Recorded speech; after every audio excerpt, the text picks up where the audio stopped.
साईं सदाई करे मथे सिंध सुकार, दोस्त तूं दिलदार आलम सब आबाद करे। सूफिया कराम ऐं औलिया कराम जे पास ना तख्त हो ना ताज हो, ना कुर्सी हो ना इक़्तिदार जो लालच हो, मगर अज भी सदीअ पोइ असांजा बादशाह आहिनि, दिलनि जा बादशाह आहिनि। इन्हीअ में सबक आहे हुअ माननि जे लाइ जो हर वक़्त दुनियाई हालत खे बहितर करण में लालच कंदा या मुफ़ाद परस्ती कंदा।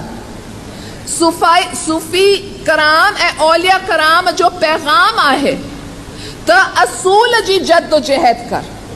जेके असूल जी जद्दोजहद कंदा हुननि जो ज़मीर मुतमईन आहे, ऐं जी हाँ जो ज़मीर मुतमईन आहे हुअ ख़ुशि आहे। ख़ुशी जो मतिलब हीअ आहे त ज़मीर मुतमईन हुजे। सियासतदाननि जे लाइ बि ज़रूरी आहे त जेके इक़्तिदार सां मौक़ो मिलंदो हुन मौक़ो जो फ़ाइदा पान जे लाइ न वठ, मगर हुन ग़रीबनि जे लाइ वठ जेके अव्हां खे मुंतख़ब कयो आहे ऐं हीअ आज़ाज़ बख़्शो आहे कि अव्हां हुकुमरानी कर।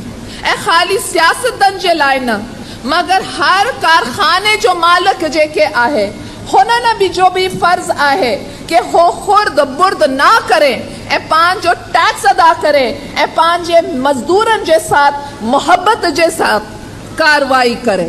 हे हर ज़मीनदार जो फ़र्ज़ आहे कि हो पंहिंजे किसान सां ज़्यादती ना करे ऐं जेके किसान आहे हुननि खे हक़ ॾे।